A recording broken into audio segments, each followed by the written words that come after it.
Jadi lewat media sosial ini alhamdulillah ya kita masing-masing sudah memiliki mimbar ya dan tempat untuk berceramah pada hakikatnya. Di antara bentuk kebaikan keislaman seseorang yaitu dia meninggalkan hal-hal yang tidak bermanfaat baginya.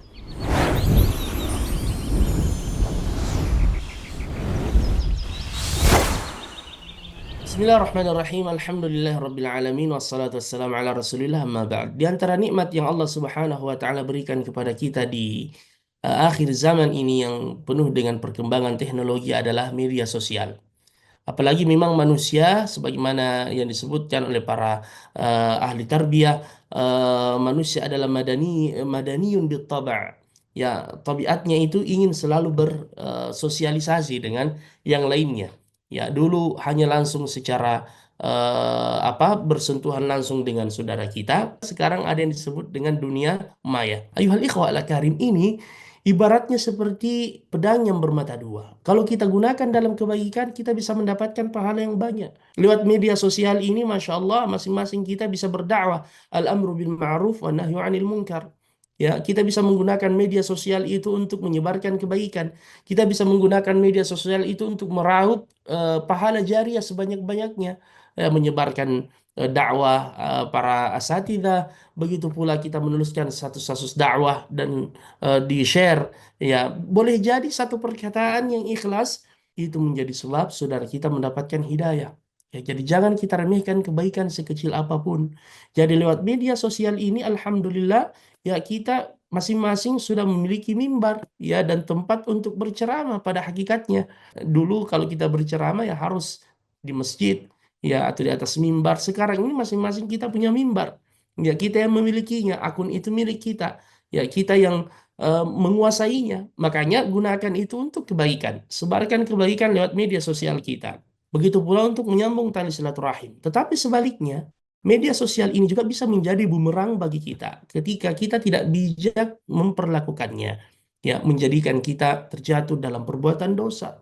Ya, dengan menyebarkan apa? Keburukan, apalagi di zaman saat sekarang ini, zaman konten. Ya, semuanya dikontenkan. Ya, sampai hal-hal yang sifatnya pribadi di dalam rumahnya atau menjurus pada perbuatan dosa dan kemaksiatan.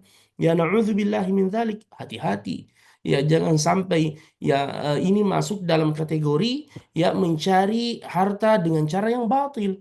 Ya karena di balik itu kan menginginkan apa keuntungan sebanyak-banyaknya sehingga dia berusaha melakukan perbuatan yang ya tidak layak sebenarnya dilihat dan dikonsumsi oleh orang lain. Apalagi kalau sudah ada perbuatan dosa di dalamnya, ya menghilangkan muruahnya, ya dari situ dia mendapatkan penghasilan. Ya kalau dia mendapatkan penghasilan itu, namun sekaligus dia meraup dosa.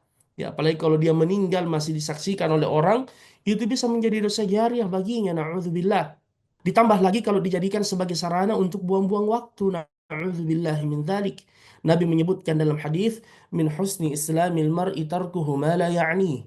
Di antara bentuk kebaikan keislaman seseorang, yaitu dia meninggalkan hal-hal yang tidak bermanfaat baginya. Misalkan dia masuk dalam di medsos itu debat kusir atau riba atau bisa menjadi sebab namimah, mengadu domba antara yang satu dengan yang lain, apalagi mengadu domba antara ustadz yang satu dengan ustadz yang lain. Nauzubillahi min dzalik.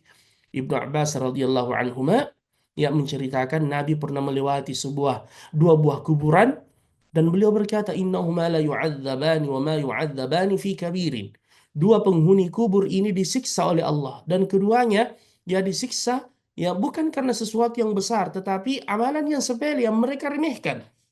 Yang pertama, ya disebabkan karena la yatanazzahu minal baul. Ketika dia buang air kecil, akramakumullah, dia tidak bersuci dengan baik. Dan yang kedua, karena yamshi bin namimah. Dia menjadi melakukan perbuatan namimah, mengadu domba. Ya dan ini akan semakin mudah ya di zaman saat sekarang ini di era medsos seperti yang kita lihat sekarang. Nauzubillah, debat kusir, adu domba, kemudian ghibah, ya dan seterusnya. Makanya ya ikhwah mari kita bijak dan kita selalu muhasabah. Jangan sampai hal yang kita remehkan seperti itu yang menjadi sebab kebinasaan kita di dunia dan di akhirat. Ya di hari kiamat nanti yauma tashhadu alaihim ya alsinatuhum wa aydihim wa arjuluhum. Ya hari di saat lisan mereka begitu pula tangan mereka dan kaki mereka bersaksi di hadapan Allah Azza wa Jal. Jari yang kita ketikkan ya ini, yang kita gunakan untuk mengetik ini akan bersaksi di hadapan Allah Subhanahu wa taala. Wa qalu li juludihim lima syahidtum alaina qalu antaqana Allahu alladzi antaqa kulla syai'. Ya, dan mereka bertanya, "Duhai kulit kami, mengapa engkau bisa bersaksi atas kami?" Kemudian dia menjawab, sesungguhnya kami dibuat berbicara oleh Allah Subhanahu wa taala. Semoga Allah Subhanahu wa taala senantiasa memberikan hidayah dan tuntunan kepada kita sekalian. Wassalamualaikum warahmatullahi wabarakatuh.